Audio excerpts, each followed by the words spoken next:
Hey everybody, I'm Mike. And I'm Ray. And this is the Know Nothings podcast. Welcome in. Mike, about that LSU game. Let's just go for it. Man, you know, everybody, LSU fans, and I'm a huge LSU fan, LSU fans can be the most disgusting people out. Like, they want to fire, half the LSU fans, they want to fire the coach after, okay, he's been Ridiculous. there. Ridiculous. That's insanity, right? He just got there. The game was not, it was not a good look from LSU. Special teams, atrocious. Dropping 2 punts, unacceptable. Having a field goal blocked and then an extra point to tie blocked in the same game. 2 extra point field goals, 2 kicks blocked in the same game, and 2 muff punts by the same guy in the same game is unacceptable from a power. But it's the coach's first game. The coach hasn't even got his recruiting class in yet. He won't get a recruiting class in till 2023, and they were calling for this guy's head. Okay, I noticed the tide turned, and then they went all the way down the field. Then 98 yards, and I was like, "There's no way they're going." I was like, "There's no way they're making this drive." I was watching with a buddy. He's like, I was like, "Dude, faith is one thing. They're not making this drive. They've not proven they can go 50 yards. Now they're going to go 90, and they did." Well, let me ask you this: when he went out of bounds on the third, or he was within 5, and he went out of bounds, but he didn't go out of bounds, and they looked at it. Down by the end zone. And there was 1 second left. Mm-hmm. Did they just make up that rule to make it more exciting? Because they kept saying they're supposed to, if they do that, they're supposed to minus 10 seconds from the clock. You can't minus 10 seconds if there's not 10 seconds. So what you have to do in that case is the ball goes down, and then as soon as the official blows the whistle, you've got to snap. It's got to be like, tweet, tweet, like tweet, go. And you're going to, so they were going to get one play regardless. It just had to be a lot faster. They get it, and then they score. Oh my God. But like, where was that the whole game? The quarterback looked okay. He's got super happy feet. He looked young, and he's not young. He makes one read, he makes one check down, and then he's gone. Now, thank God he's got good speed, and he looked good. But, you know, Brian Kelly's going to learn. He's come from Notre Dame where you're playing nobody most of the time. Yeah.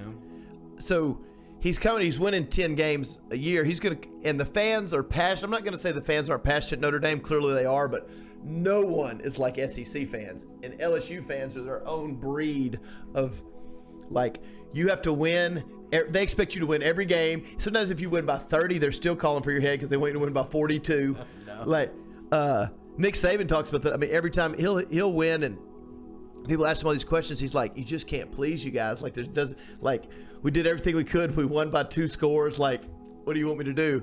But look, LSU's going to be fine. Brian Kelly hasn't even got his recruiting class won't even be there till next season. His own guys, and then those guys will be freshmen. He took over a team that was atrocious, coming off a train wreck that had run into a dumpster fire after Coach O. Coach O, I loved his. I mean, he's a fun guy, but I mean, he was taking too many pictures with 20-year-old girls in the bed on Snapchat, you know, showing up on Snapchat. What? Well, that's most of the reason he lost his job. It wasn't football related. It was really? he's like sleeping around with 20-something blondes, hot ones. Are you serious? Oh yeah, but he was. I didn't know. But he was. I don't follow it. But he was letting she was like Snapchatting him in bed, and he's just like, yeah, whatever. He didn't give a shit, and he's just like, so like his picture showed up online, like him post coitus, like laying in the bed, like laid up like this, like the head coach. He was taking invincible. He was taking time out of practice. This was the worst one to me. You know, so in high school and college, you have a set amount of time that you can practice, in the pro too, because of union rules. So like in high school, say you have 2.5 hours, and in college you have 2.5 hours. These are your 2.5 hours that you have to work. You got to get everything installed in these 2.5 hours, these 5 days a week, right? So Coach O was having like some of his girls come up with their kids, and he was letting the kids like get in line with the receivers and run routes during practice, and like. He's like taking reps away from like scholarship players for like these 9-year-olds so they could like be on the LSU field so he could impress the mamas. So he'd have like which is fine if you want, like, oh, let the kid throw the quarterback like after practice, like let the No, he's like stopping drills. Hey, let TJ get in there, and these little kids are coming in. So he's taking 15, 20 minutes, and bear in mind, so if you got 2.5 hours, you might have 20 minutes that are allocated to the receivers. And now he's taking 9 of those minutes away, so his girlfriend's kids can like run routes with the LSU players and like take pictures. And oh, it's a total abuse of authority. I'm rolling, by the way. This is the podcast. You're live? Yeah, we're live. Oh crap! I was cutting. That's fine. That's part of it. We're just hanging out. Yeah, I was cutting these bits down to put on TikTok. I got one more I'm going to send you. So, what were you saying? I was saying that and I've tried really hard to get into like all of this.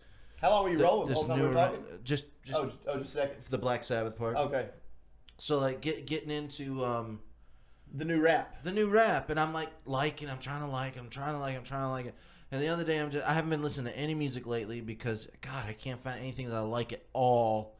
And it was just like I'm listening to it. Okay, so somebody likes the Suicide Boys a whole lot, so I'm listening to that. Mm-hmm. And I'm listening to it. I hear a couple of their early ones, which actually were pretty decent. And then I got into some of their other stuff, and I'm just riding down the road. And I'm like, this sucks. I was like, I don't want to listen to this. This sounds like shit to me. I don't want to force myself to have to listen to this. I like forcing myself to listen to the cool music now. No, fuck that. I ain't doing that. I think the better rap's probably always going to be on the underground. I've run across a few new rap now, but I still think the 90s is goated. So just like I think for music with guitars, bass, and drum, I don't think the 70s can ever be touched. I think that, to me, like, that's the pinnacle of music. That was the end of the Beatles, the last part of the Beatles, when the Beatles were great and psychedelic. All the bands that you could, Deep Purple, Black Sabbath, Led Zeppelin, just those 3. There's not been 3 bands at the same time that could rival that. And then you had UFO and you had Grand Funk. You had so many great musicians, like musicians. We got off into the band thing, but we were on football. But I don't really like talking about football because I don't know a whole lot about. I like football, but I don't really like football. Yeah, that's what I was just talking about. We just touched on it. So but the '90s rap, it's the same thing. If you look at Pac, Biggie, the Ghetto Boys. The Ghetto Boys are my favorite rap artists of all time. Unbelievably good. And then out of that came Scarface and Willie D. It's not because it's when I was a teenager, because on the rock side, I believe the stuff from the 70s to be the best. What's the best is the best. Well, I lived in Virginia, outside of Washington, D.C. And back in the early 90s and all that stuff, we didn't have the internet. So, like, music kind of took a long time to travel. Oh, a long time. And when I moved here in, like, 92, I brought with me Shy, A Tribe Called Quest. Yeah. All, like, these R&B awesome Tribe Called Quest, so good. Nobody even heard of them. I had. You probably had. I had. But, like, I was, like, playing this to people here, and they were like, who is this? What is this? And I was like, dude, this is the good shit. And I don't know. I might have scared a few girls by giving them a few mixtapes of like Shy or like not Belle Biv DeVoe, but Jodeci. Like I might have scared. Like R&B. It was so like R&B and sexual, R&B. And I'm giving like a mixtape of Jodeci to a 8th grade girl or 7th grade. It's like, oh shit, and her parents are like, what grown man gave you this tape of them talking like this? You weren't a grown man though. You're just a kid too. Just saying, like the music was like really grown. R&B was. It was really R&B was like really grown up. R&B is so cheesy to me. Now it is forever. Forever? No. You think Jodeci's cheesy? Pull up the lyrics to Jodeci. Stop what you're doing. I don't do that. Talk them out loud like you're reading me a book.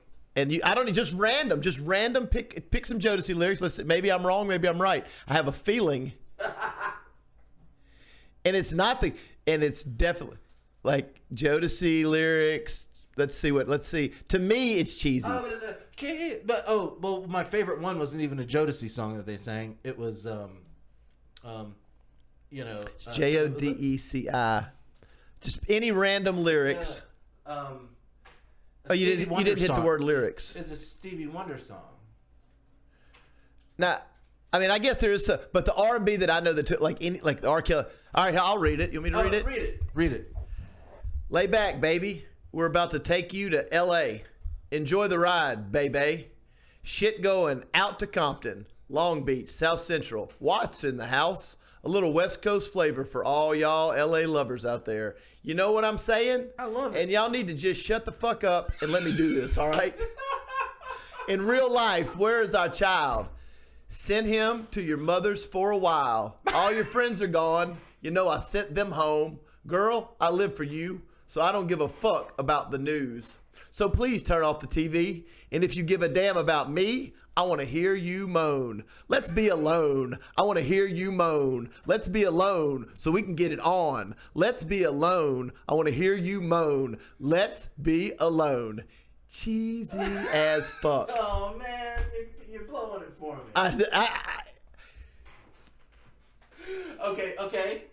Okay. I don't. Now read these lyrics. Let's read some Black Sabbath lyrics, which are awesome. Yeah, sure. It's gonna sound good. All right, it's gonna sound completely different. You want to go? Fairies wear boots, or you want to go a different one? You can go the Rit. You want me to read these? You can read them, yeah. Going home late last night. Suddenly I got a fright. Yeah, I looked through a window and surprised what I saw. Fairy boots are dancing with a dwarf. All right now. Yeah, fairies wear boots, and you gotta believe me. Yeah, I saw it. I tell you no lies. Yeah, fairies wear boots, and you gotta believe me. I saw it with my own 2 eyes. Whoa, right now. Come on now. That's a better story. It's a better story. I kind of like the, hey, if you like me, turn the TV off and let's boom. I told you my stance on sex songs anyway. Yeah, I don't like them either. I have a hard time. This is actually not a fantasy song. But he's talking about fairies. Yeah, so these are. Okay, let's do some more. Pull up the Rit. Pull up the Rit. But you can't pick and choose. Okay, then pull up a random one. Just any random one. Even that one, when I tell you the story behind Fairies Wear Boots. Fairies Wear Boots are the guys in Sabbath got jumped by some skinheads. They're calling skinheads fairies. Oh, okay. Okay, go ahead and give me the one you want. You can do Megalomania. That's a good one. You can whatever. Just pick one. You could pick any random Jodeci. Read that and compare it to Jodeci. You read it. I hide myself inside the shadows of shame. The silent symphonies were playing their game. Okay, we're done. Okay, yeah, that's already awesome. Yeah. That's already awesome. I'll just read 2. My body echoed to the dreams of my soul. This God is something that I could not control. Where can I run to now? The joke is on me. No sympathizing God is insanity. Why don't you just get out of my life? Why don't you just leave me alone? Why doesn't everybody leave me alone? Why doesn't everybody leave me alone? Yeah, okay. Obsessed with fantasy, possessed with my schemes. I mix reality with pseudo-God dreams. The ghost of violence was something I seen. I sold my soul to be the human obscene. And there it is. You actually picked the one that we were talking about last. It just gets better. Yeah, they're awesome. You're right. I mean, you're right. They're awesome. It just keeps. Awesome. It don't even. I mean, God forbid you pull up some Sabbath from Dio years, like Heaven and Hell. Oh man. But Jodeci, pull up Jodeci. Now pull up R. Kelly. You can pull up R. Kelly, and it's not gonna be. It's gonna be ridiculous. And he's the GOAT, right? Like he's the guy. Like besides the sex stuff, but like. Besides the underage sex stuff. It's not me. It's probably like what I like. R&B is all about sex. I wanna pee on you. And I hate songs about sex. And R&B is all songs about sex. Here we go. Let's go. You step in the name of love. Yep. Many lovers has come and many lovers have gone. Similar to an old-fashioned song. That's not bad. It's not bad. 1,000 years from now, we'll still be putting it down, my baby. You can change the frame, but the picture remains the same. Similar to the sun after the rain. Baby girl, in other words, forevermore. I'll be here. I'll be here. Because my whole life's been full of joy every day since you came here, girl. This isn't bad. This is actually girl. This is actually girl. My whole world goes around because you spin me. Oh, that was original. I bet he didn't steal that from me. You spin me round, baby, yeah, spin me round. right. You spin me, yeah, spin me. And every time we're done making love, girl, ooh, it makes me wanna ooh. He wants to ooh. Snap. In the name of love, snap in the name of love, snap my fingers, clap in the name of love, clap in the name of love, clap my hands, yeah. Okay, step in the name. But you got to understand when you're writing lyrics, when you're doing the snapping and clappings, the things are going on in the music that makes that not sound stupid. I think all lyrics Well, not all of them, but Not the ones we just read. Like a lot of lyrics do sound stupid until you put them to music and put your But you're right about the Jodeci or even anything now. Or Genuine. Or anything now. But pull up Biggie and read that, and you'll be like, shit. It blows you away. Like, shit. It blows you away. Or like Eminem, he says like 2 lines and double entendres mixed with 4 with different things. Mixed with 4 different meanings. Yeah. Pull up Dre Day. It sounds badass. It's like, or just any, there's just. I know. It's not all like that. Yeah, if you try to actively make it sound silly, but if you're just reading it like a book. But anyway, nothing worse than R&B and back to the Red Hot Chili Peppers.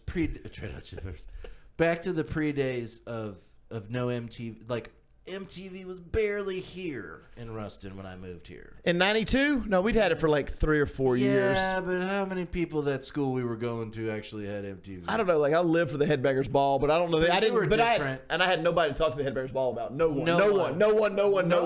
0 people.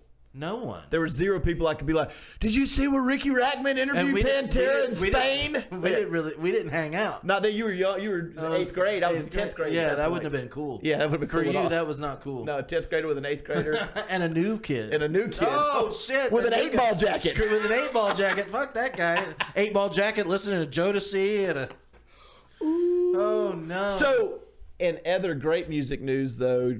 The Taylor Hawkins, you saw that tribute, I'm assuming? Yeah, that was awesome. My God, the Taylor Hawkins tribute, when his son played My Hero, if that didn't hit you in the feels.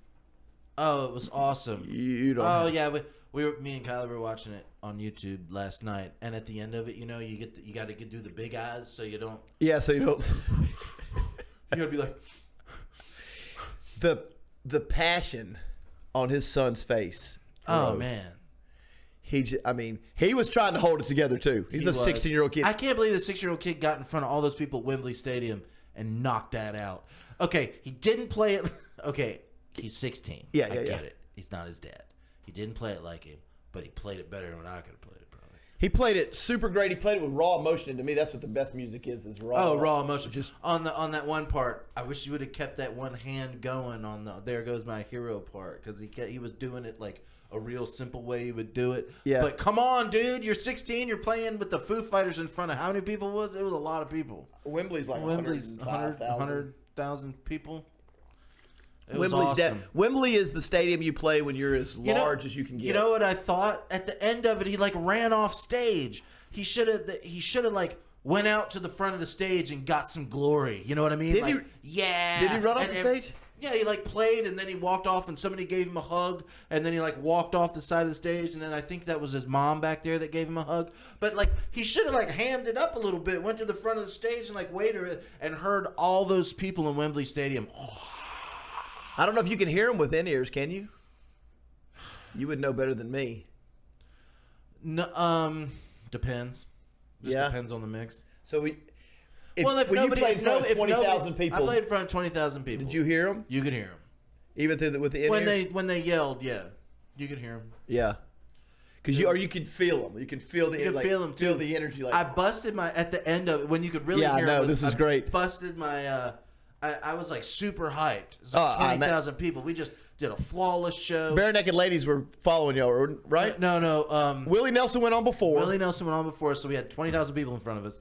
Then we come up with this new metal with a DJ and all the swinging a big chain and with a head on it over the crowd. And I'm playing a 7-string guitar because, it's 1999. Yeah. And or 2000. And then what was the Smash Mouth? Smash Mouth. That's who it was. Smash Mouth went on after us. And like right when he started, he was like, "Somebody hold up a second. How about that fucking KWB, y'all?" Yeah. And everybody was like, "Yeah." But anyway, like when we finished a set, I was so jazzed up. I was so high from it. It was amazing. Yeah. All these people, and I'm playing, and I went to take my guitar off really fast, and I hit myself right in the head with my guitar, and it just started bleeding all over the place. I was bleeding while you're on stage. That's awesome. While I was on stage, it probably looked like part of the show. So I took it off and I set I handed my guitar. Were you in paint? Were you in full silver paint? No, I didn't paint up in silver this time. You did. I didn't paint this time. For a huge festival like that, you left your why? I didn't paint. I don't know why.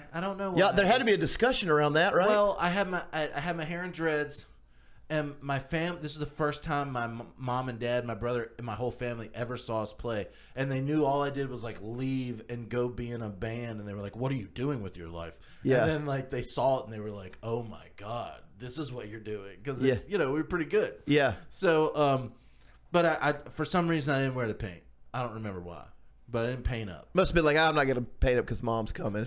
Something like that. Yeah. I'm sure that went through my mind. Even though you're like 21, you're still you're still rebellious and in a metal band. You still want to be like. So like they had these screen, the big screens that you have at a festival, and I took my hand and I rubbed my hand over my face and I looked down and there was just blood all over my hand, and I just went like this, and the cameraman caught me doing that. And then, like, the roar of 20,000 people was like, oh, they actually put the bloody hand up on the. I like held my hand up like this so that they put it on the thing, and it was awesome. That was my 15 minutes. Yeah, that's it. Then we got after that the record deal happened at that night. At least you got 50. I tell you what, the Wolf Van Halen, that's pretty cool. Playing with Foo Fighters too. They had a lot of great acts. Man, he did the Hot for Teacher. I love Hot for Teacher, one of my favorite Van Halen songs. It's great. And it's goofy too, but I love Van Halen, and I like Sammy Hagar better. Okay, that's fine. I get it. I do too. They were a more serious band with Sammy Hagar, and then it was better. It's better, but it wasn't. It didn't energy. Stop me from listening to David Lee Roth. Me neither. He was goofy and it was awesome. It was like California Girls when he did that remake and stuff. Yeah. That video is hilarious. I love all of that. Well, he's like a clown. He's like the court jester. Yeah. For some reason, but that's why I was never a huge Van Halen fan, because it's coming. I liked that. Like I love the music. I was like, oh my god, the music. He goes like this. He goes, ah! Yeah. Like I can't even do it. My voice won't even go that high. Ah! He's like singing. Reach back. And then he goes, ah! Between my legs, ease the seat back. Yeah. I thought you didn't like sexual songs. That's what I said. But Van Halen, I love the music, but that's why I wasn't a huge Van Halen fan. Like I like him, but I was never a huge fan. I was a bigger fan when Sammy came in. Singing was much better. The musicianship even seemed to go up a notch. They had way more number ones. Did you hear what? But I like David Lee Roth because he's fucking awesome. David Lee Roth's great. And I hate all the songs. And every song's about I'm your ice cream man. Stop me when I'm passing by. But if you read all the Van Halen, except Running with the Devil's amazing. Yeah. The first couple albums, Mean Street, they were really a metal band then. It was really cooler. Okay, so I saw something the other day on YouTube, and it was David Lee Roth. And he said that Eddie Van Halen would record like 6 solos over top of each other in one song. Yeah, and they would go in the studio after he recorded like 6 songs, and then he would chop up the parts, his favorite parts, and then he would have to go back and learn them. And he said he just remembers him sitting there going, "That's why your hand's here, then his hand's here." And he was like going like this. He was like, and he was like, it became like this acrobatic thing, and he was like, but it made for these amazing solos. That was on Rogan's podcast, huh? Was it? Yeah, David said that. He said it on Rogan's podcast? Yeah, but David Lee Roth. He looked crazy on that, didn't he? Dude, he could just talk. It's all. Oh, that was on it. That was. It's like I saw a clip of it on YouTube. That didn't even have anything to do with Joe Rogan. It was just like a clip of him, and it didn't even say. Well, he was just like sitting there. He's so fun, but I swear it's like he's always on coke. But he's not. He can't. He's probably still not. But I mean, he just can rattle. He can just burn out. He can just. Oh yeah, he looks burnt. Oh, have you seen him? I mean, I'm not going to disparage the dude. He's one of the greatest frontmen that ever lived in his prime. I'm not disparaging him. I'm just saying he looks burnt out. But his prime was like a 7-year run. Well, could you imagine just being around him all the time, and his energy is. Well, it's like cuckoo energy. Way out there. I mean, I'm a high energy guy, but that's you're a high energy guy, but you're not cuckoo for Cocoa Puffs high energy. No, that's what I'm saying. His is a different level that's unbearable. I don't ever see you talking about something and then go.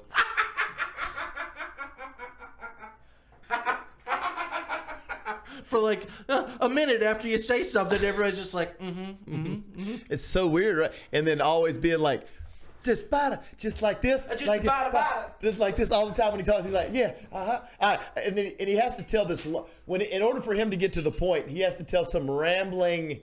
I'm sure before he got to the part about the guitar solo, he's like, so Edward would be like in his room, and he goes through this, and then he would do like 6 solos on top of one another, and you'd have to piece these things together in this weird collage type thing, and then he'd have to go relearn the thing. It really was cut up. Like, so, I love the internet's crazy. You know, those groupies had to be like, all Dave Lee's girls, the groupies would be like, could you please just fuck me and shut up? Just shut the fuck up and stick.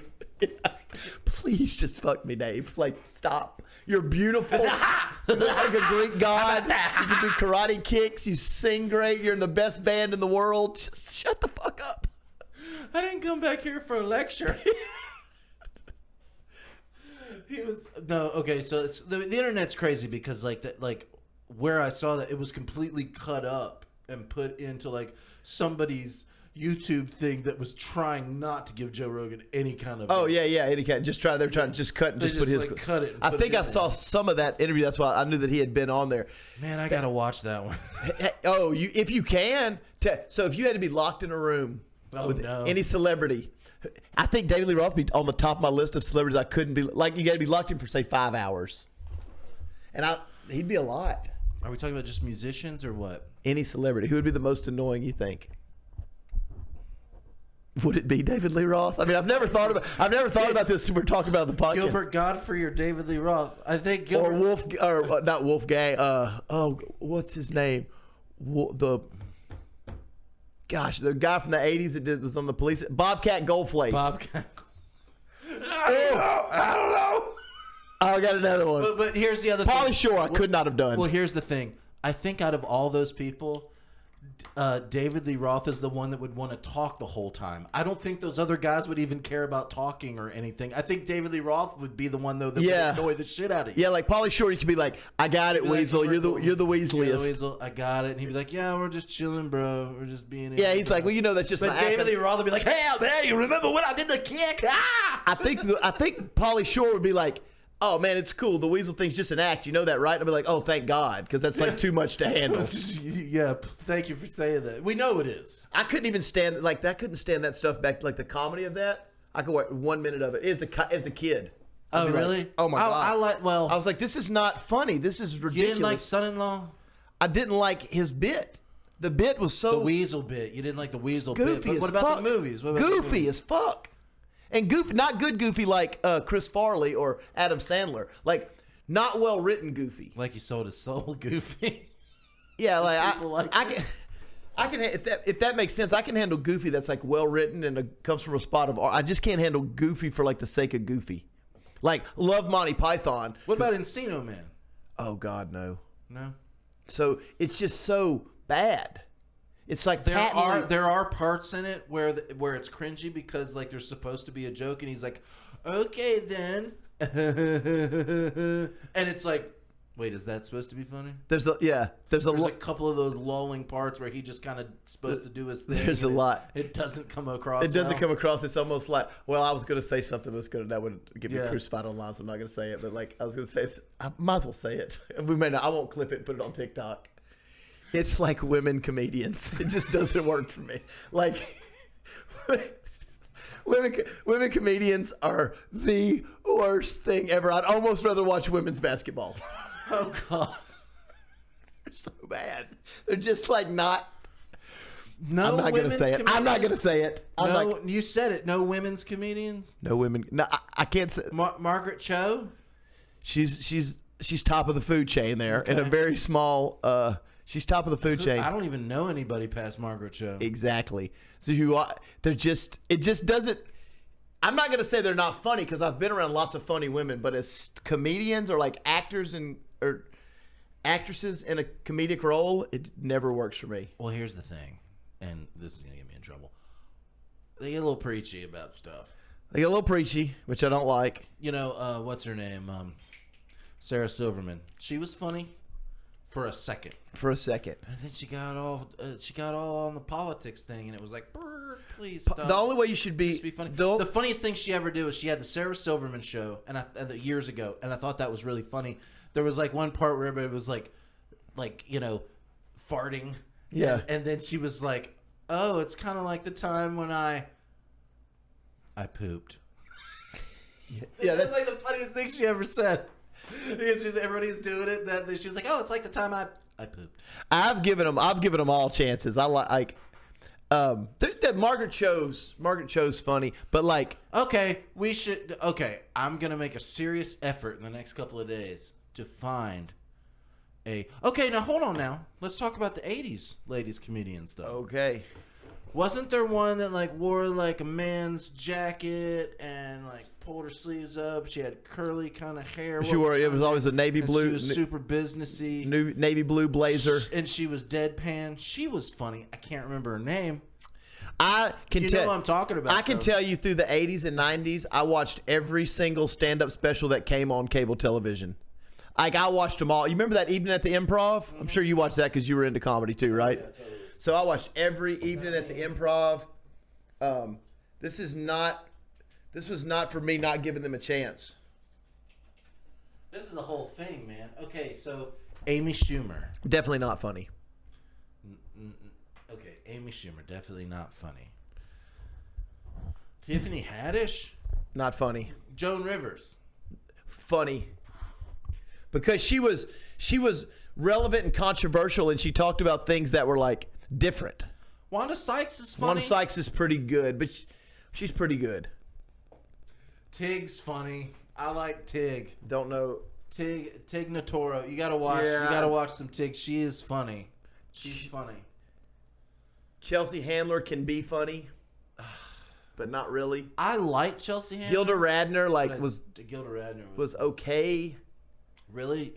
I mean, Boy, I hope nobody that liked SNL in the '70s watches this. They're gonna hammer you. No, they're not, because who carried? You think Gilda Radner carried Saturday Night Live in the '70s? Not John Belushi and Chevy died. Chase and Didn't Eddie she Murphy. die and everybody was like, "Oh no." Yeah, you die, you get a little better. You get a little better when Yeah. you die. Nirvana. Sorry, I had something in my throat. But Nirvana was really good. They weren't really good. By the way, they weren't really good. That's not. But they were really the innovative. lawsuit with the kid on the Nirvana yeah. Nevermind album. Yeah, so the kid was suing, which, it's crazy. He went for 30 years. Everybody like, oh my God, you're the kid on the album. That's so cool. Then he realized it's probably it's better if I try to get some money out of this. He was making money off of it though. I think it was a one-time payment. Oh no. He was. I think he did some show up things where he actually showed up somewhere to say he was. That guy. It's crazy to me that if your mom. Your mom loaned. I don't look at anything. I don't look at anything as pornographic at that, especially like a naked. It's like changing up. It's a baby. But remember the thing where, like at Walmart, they put the sticker on it. Yeah. Like, do you think they had a machine that put a sticker on it, or was there like some dude had to? They were moving like 50 million units, right? Some dude like slapping a sticker on 50 million. Of those? how many sales of Nirvana have been? It probably would have been easier just to make a different album cover. But why don't do that? That's not very punk rock to say, yeah, I'll make a different album cover. Dude, you're in the show. But I don't care if you're Nirvana or not. That's the You're deal. In the show. They changed. Musicians have to hold tight though. I think they changed In Utero's cover to be in Walmart. They probably did. Not the cover or the back of the cover where it was like baby body parts. They sold like 75 million records. Fuck, that's a man. lot. It's Nirvana, dude. So many. Okay, look. The industry took Nirvana and they said, all of this spandex wearing hair gel bullshit, it's out. These are the guys for the new generation that you want to listen to. And everybody, I bought it. Everybody, hook, line, and sinker. I bought it. I just didn't buy it hook. Was straight in. I just didn't buy it hook, line, and sinker. I was at the perfect age where it was like, I don't want to hear 12, Mama, or whatever. Yeah. Like, even though that was awesome. Of course, yeah. Out. Or like, the ones that survived through that were like Guns N' Roses was still being played right after that in a video sequence. But Warrant wasn't, because Guns N' Roses was undeniable, and Ozzy stayed huge, and Metallica stayed huge because those weren't bands like that. It was really that was time for the spandex stuff to die. Rat was going to be gone, Winger was going to be gone, Warrant was going to be, but Guns N' Roses, you weren't killing that, and Ozzy and Metallica, you weren't killing that. Not killing that. They weren't even in a genre. They were in a genre. They're a genre called metal. They're in a genre called metal. I mean, they were also different though too. Oh yeah, you can't tell me like Metallica sounds like Ozzy. No, and Ozzy didn't sound like Warrant. But no, but so what? Warrant was actually pretty good. Man, I disagree. Really? I hated all that shit. I hated Warrant was actually pretty decent. I can't say I hated it all. I like Motley Crue. Rat was pretty good. Rat's a good band. Warren DeMartini's a magician. I don't hate all the early parts of it, okay? So in 83, 84, 85, when the scene is developing, and like Motley Crue's leading that scene, right? When that part is happening, those bands are exceptional. Great White, Rat, Van Halen. It's your A bands. Van Halen started it, right? It's your A bands. Then Guns N' Roses came along in 85 as an antithesis to that. They were what Nirvana is. They were more punk rock. They were from the street. They were really from the street. Guns N' Roses? Oh yeah. So what people and so were Motley Crue. Yeah, they're all the record companies got together and were like, well, we'll make a Motley Crue and we'll make an Ozzy band and we'll make a, or we'll find them. Yeah, because no, we'll make them. Did they make them? They didn't just go look for copycats? They went look for copycats, but then some of the bands, they just manufactured themselves. Then you get all where it was just like, boom, every band looked the same, sounded the same. It was all cheesy as hell. It's all songs about summer sex and getting drunk, you know, and it's like, but it doesn't look, these guys, like Trickster and Warrant, or gritty in the streets. Or Striper, they don't really look tough. Like Striper was a Christian. Yes, that's the worst genre of all. Christian metal. Hey, I would rather actually a really good copycat Christian band that sounds like Motley Crue, and they're called White Cross. I would rather stab ice picks in my ear than listen to Christian metal. They're not bad. Well, I don't know. I probably won't give them a chance. You probably won't. I put them on as a joke coming back from music. Georgia. They're probably good, but then when they start singing, okay. No, I'm gonna go to soapbox. Let me just tell you. I put them on as a joke coming back from Georgia to let Kylie listen to it. And I started listening. I was like, well, hey, this isn't that terrible. I was like, this is actually pretty good for being a Christian fake Motley Crue band. Yeah. And their name's White Cross. Check them out. So what happened was they started either manufacturing or just giving everybody record deals. Yeah. And they're making everybody look like, oh, you're a tough guy from the street and you played metal. And they started calling all this shit metal. This is where I really got offended in about 88, 89. They start calling all this shit metal, and I'm like, that's not metal. I'm having arguments at school and junior high. People are like, oh, yeah, Poison is metal. I was like, this is not fucking metal. That's not metal. They're like, yes, it is. It says it right here. They're saying it's metal. I'm like, I don't give a shit. It's not like Slayer is metal. Like, who? Slayer. They're metal. Anthrax, they're metal. Megadeth, they're metal. This is copycat horse shit. Randy Rhoads and Ozzy, that's metal. Like this is, but don't tell me Trickster's metal because they have long hair. And don't tell me that Striper is metal because they have a yellow bee suit and leather. You know, that was so disgusting. And that's what happened that happens with other genres too. It happened with hip hop. What happened with those? That's like MC. A, B, and C bands. And when the C bands hold on, here comes something else. So it's time to move it. You nailed it. So the C bands started selling out, but you all of a sudden had C bands going platinum. Yeah. That's when. And here's another thing you won't find in metal ever. If you ever see someone doing a choreographed, they're playing their guitar, they're drumming the singer, and they do a choreographed spin and like down to a split together, you will never see that in people who are taking their craft seriously. Never. In 5,000 shows, I've never seen it. But I've seen it in those shows. And the lyrical content was so bad. Nirvana needed to kill it. But Guns N' Roses came to kill it too. Guns N' Roses hated that shit. They hated it. Yeah, but Nirvana was terrible live. Well, they're not great music. They weren't great musicians at the time. Dave Grohl became a great musician. Crypt of the Soul looks Kurt pretty. Cobain wrote really great songs. They weren't always terrible live. Really great songs. Unplugged Live in New York is amazing. You know how many times they shot those though? I mean, they were there forever. That wasn't a one-time run-through. That was many takes. Oh yeah, many songs. Because the style was just it was so unique to not talk about boobs. Here's the thing, like no, if you go to a show now and you see, shit, give me somebody. If you go see, give me a road hardened band. Slipknot.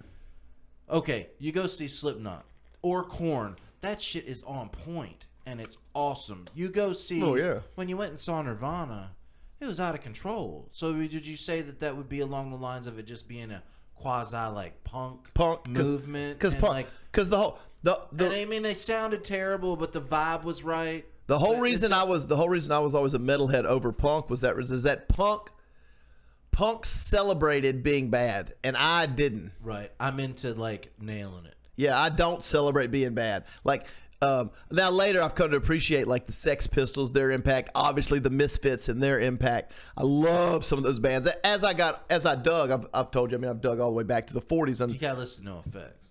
Oh, I love them. No, they're great. And I love hardcore, but punk reveled in not being good, and I'm into like Warren DeMartini or Randy Rhoads or Yngwie Malmsteen or Kirk Hammett or Cliff Burton or Geezer Butler. So I don't know, or Dave Mustaine or Friedman. So you're not gonna play this bullshit and tell me you're not gonna be able to play that bullshit and tell me, well, this is better than this.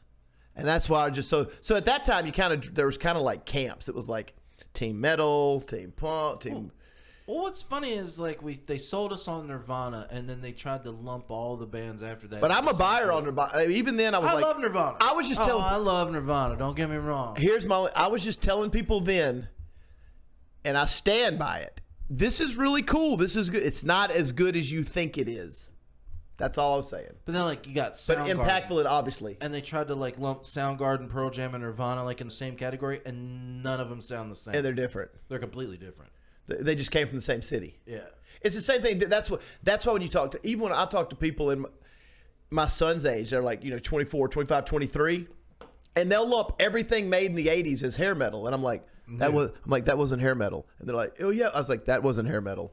That wasn't hair metal. I was like, they just try. I said, y'all, because you were born like in 2000 or 99 or whatever, y'all think everything that came from 1981 to 1989, if they had long hair, was hair metal. And that's not the case. That's not what was really going. And I said, first of all, it wasn't even called hair metal in the 80s or 90s. No. And other thing is like, how many genres of music do we have now? Good Lord. There's over 50. Yeah. I'm like, name over 50. I'm like, what the media has done now is they've taken everybody that had hair, that was hair metal.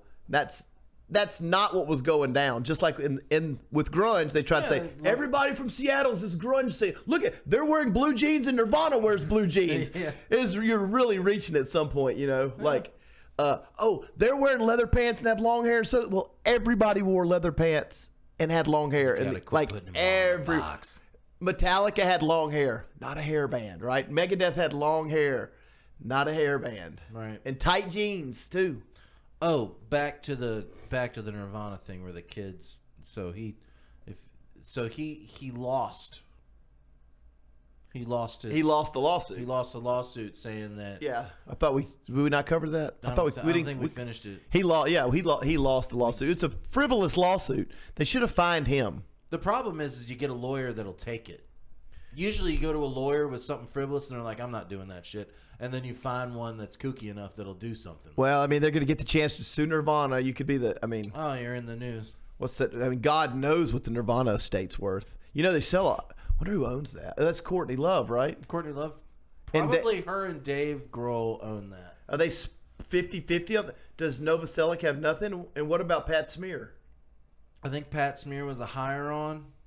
I don't think he actually owned any part of the band. Yeah, probably not. Pat's great. I love Pat. He's great in the Foo Fighters. You're not gonna know who owns it now. Larry Mistel. Who's that? It's the guy that bought all the rights to. They done sold it to him. Sold it to Larry Mistel. So God knows how much money. It doesn't say. Not right here. Larry. Oh. 12.5% go to Dave Grohl and Chris Novoselic. Each get 6.25% of the sales. The rest of Nirvana fortune seems to be going to an insane rabbit hole, which is owned by Larry Mestel. Which I'm guessing Courtney Love sold. And Courtney Love and Francis Bean Cobain. I bet Courtney sold a bunch of hers to him just to get the nut. Get the big nut. That's Courtney Love has made a ton of money. She's worth like $50 million. And she is. I still think that, and she's terrible. And she's a talentless hack. And I still think that there was a industry sacrifice where she killed Kurt Cobain. Oh, I'm sorry, Courtney. She has a net worth of $100 million. Why? And that because she's the guy from Nirvana. She's arguably the worst musician ever. Yeah, she's arguably the worst musician ever. Well, like I said in an earlier podcast, what's Smashing Pumpkins Billy Corgan. Billy Corgan wrote all of her songs. Well, because he had to, right? Albums. Yeah, and they even do like this one part in the one song was, and I knew the darkness of, and I knew, and that's completely ripped off from one of his other songs. Yeah. He just completely gave it to her. He's ripping it off of himself, so he's not going to sue himself. Completely ripping it off of himself. It just blows my mind. I'm not a court. If you got enough money, you could just be like, hey, could we get... but where did she have money from? She was really grinding at the time, right? Like, was she in her band, and they're trying, I mean... Yeah, they're in Hole. And they're trying to make it. They're in Hole. Do you think Hole got a deal because she was with... I don't know. I'm saying was Hole while she was married to Kurt. That's what I... All I know is the bass player from Hole was better than Courtney Love. And then she had her own band. I can't remember her name. Because, whatever. Bass players are a lot of times better than... And she was better. She could sing better, and she wrote better songs and everything. And she was way better. Well, yeah, I mean, I think Courtney was probably the... holding the band back, right? She's always, she's probably, but she didn't. She obviously accelerated them. And she was out of control. I remember seeing like on one of these. I guess that one song's pretty good. I like a lot of their songs. Okay, look, I like a lot of their songs, but it's not because she wrote them. Oh yeah, it's because Billy Corgan wrote them. He's a genius. Billy Corgan wrote them, and he's a genius. He's a friggin' genius when it comes to playing four chords and. He's a literal, he's a bona fide genius at songwriting. Genius, and it's like so like anything from like. Malibu and all those songs, those are all great songs. Yeah. I sit around and play them on my guitar. What's that? Here in the living room. One day you will love like yeah. What's that song? That was on the first album. That's probably my favorite whole song. I think after that is when Billy started writing. Oh, Billy didn't write. So she wrote that. Then I gotta backtrack and say she's not completely talentless. Yeah, but she just ruined me with the whole. I don't like her band, and then the way it went down with her and Kurt, and who knows who did what. What do you think there? Let's just get into it. What do I think about what happened with all with that? Kurt Cobain? From what I've listened to and heard and everything, I think Kurt had a girlfriend, and I think that when he was at the airport that night, the next day when he killed himself, he had bought 2 tickets, and she turned off his credit card, and she called and turned off his credit card, then tried to find him, and he went back to the house, and then she had somebody go to the house and kill him, or she went and killed him. I think because he was gonna either leave her, or he was with his girlfriend that nobody knew about, and he had bought 2 tickets at the airport. I can't remember, like at the airport that night to fly somewhere. Is this verifiable? Yeah. I didn't know about the affair. Yeah, I didn't know about the affair. I don't know. Well, that's not talked about. Except I watched this real close to the hip documentary about it, and they like showed like the credit card like receipts, since somebody had like got the credit card thing and showed that he had bought. And he was supposedly the narrative of the real narrative is he broke out of rehab. He scaled a 10-foot wall. Yep. Little tiny guy out of rehab. Scaled a 10-foot wall. A 10-foot wall is not that high. Well, you'd have to be able to jump and touch a rim and then do a pull up. And he wasn't like an athlete. Yeah. So like a 10 or 15-foot wall. So he jumps that. He somehow goes to the airport, gets plane ticket, goes here, then goes to buy two other plane tickets. He had 2, and then he had a person with him. I think he probably just walked out of rehab because they can't keep you there. Yeah, they can't make you stay. Especially if you're Kurt Cobain. It's like, I want to leave now. Yeah, Thank you very much. Yeah, I'm leaving. So I'm leaving. Right. And you just roll out. I think the whole 10-foot scale in the wall thing and all that is just for storyline. That's myth and lore, yeah. Myth and lore. So he just strolls out the front. He gets a plane ticket. He flies somewhere. He's going to buy 2 plane tickets. He flew to his girlfriend that Courtney Love knew that he was running around with. She turns off the credit card. Wasn't Courtney running around too, or no? I don't know. She just had they just had the little girls. Yeah, so probably 2:00 in the morning. She calls, cuts off he tries to upgrade both tickets, and he can't because she turned off the cards. So he's about to be out of town with this girl with no money anyway. Right. So he just goes back to his. So then I think that the thing is he goes back to there and to Aberdeen, and then whatever happened between then and the next 24 hours is either. I don't think he's like, oh, I was going to do a bunch of drugs and kill myself. I don't believe that. I don't either. That's and the handwriting's changed on the letter. You know about that, right? No. So you've got the letter he supposedly left, and half of it looks like added words, and it matches Courtney's handwriting. Oh, And jeez. half of it is just half of it's just song lyrics, nothing about suicide, and then all the parts about suicide don't match Cobain's handwriting. I didn't know that. They I have to match. look that up. They match Courtney's handwriting. Really? It's just. Well, yeah. It's all a farce. It's all a total farce. The whole thing. If you can see the letter, can you pull the letter up real quick? Yeah. If you could, let's look at the letter. This will be the last thing we talk about. We'll pull this letter up. I want to show you the inconsistencies, and you know that. Look, when people write, they write consistently, right? Oh yeah. I write the same exact way that I wrote 10 years ago. Yeah. I don't write any different. So you want Kurt Cobain suicide letter, and you will see. There it is. There's a picture right there at the top.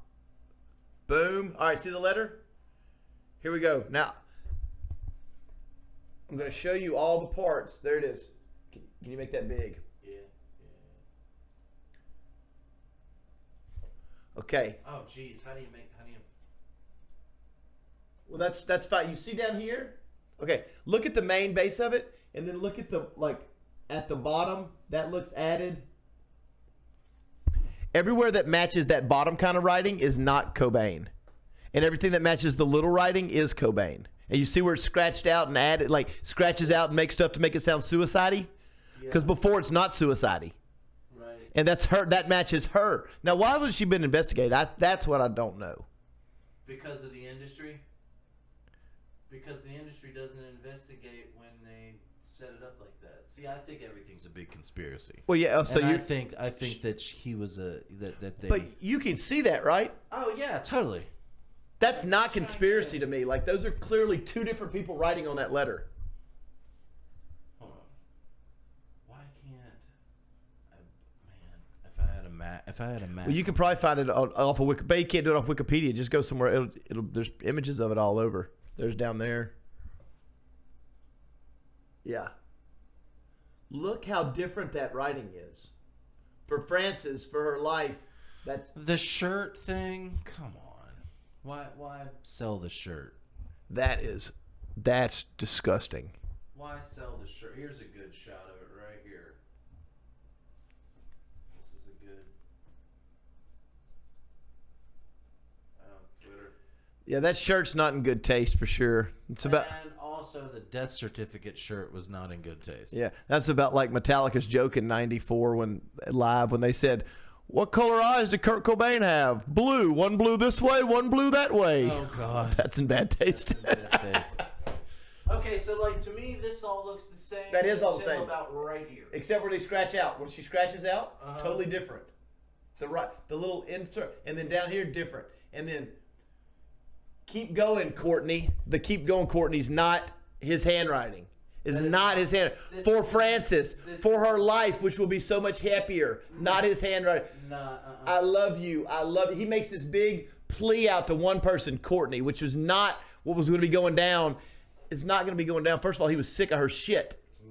Sick of her shit. He was having an affair. They were fighting, and she just cut off the credit cards. But she comes in and adds all these sweet things about her.